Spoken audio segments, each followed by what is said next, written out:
അതുകൊണ്ടാണ് പറയുന്നത് വേനൽക്കാലത്തും മഴക്കാലത്തും ഏതെങ്കിലും ഒരു വിനോദസഞ്ചാരി ഇവിടുന്ന് അപകടത്തിനകത്ത് പോയാൽ പോയി ബാക്കിയുള്ളവർ നേരെ തിരിച്ച് വീട്ടിലേക്ക് പോകുക.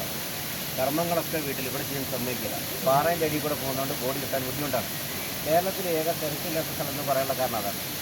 അടിയന്തരാവസ്ഥക്കാലത്ത് സഖാവ് രാജംകുളക്കേസുണ്ട്.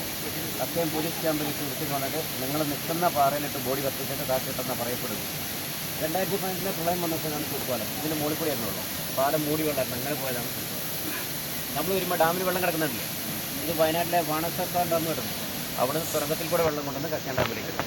കക്കയം ഡാമിൽ നിന്ന് 2 പൈപ്പ് ലൈൻ വഴി കക്കയം പാത്രത്തിലേക്ക് ഉണ്ട്. നിങ്ങളൊരു മലയക്കൂടി പൈപ്പ് പോകുന്നത് കണ്ടങ്ങൾ കയറി വരുമ്പോൾ കണ്ടായിരുന്നു. കക്കയം പാത്രത്തിൽ വെള്ളം എത്തിക്കഴിഞ്ഞാൽ അവിടെ നിന്ന് കറണ്ട് ഉൽപ്പാദിപ്പിച്ച് വെള്ളം പോകുന്നത് തിരുവണ്ണാമണി ഡാമിലേക്ക്. തിരുവണ്ണാമണി ഡാമിൽ വെള്ളം എത്തിക്കഴിഞ്ഞാൽ വേനൽക്കാലത്ത് കൃഷിക്ക് ആവശ്യമായിട്ട് കനാല് വഴി തുറന്നു. മഴക്കാലത്ത് മാത്രം കറണ്ട് എടുക്കാൻ ഉപയോഗിക്കും.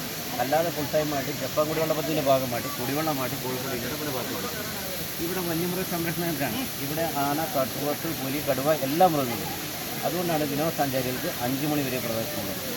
ഇത് സ്വർഗവും നരകവും നിറഞ്ഞൊരു സ്ഥലം. ഇവിടെ നിൽക്കുമ്പോൾ നല്ല സുഖത്താണെങ്കിലും താഴോട്ട് പോയാൽ അത് നിരോധിക്കുക. ഓരോ ജീവനും ബലപ്പെട്ടു. പ്രകൃതി സൗകര്യം നിങ്ങൾ ആസ്വദിച്ചു നൽകണം.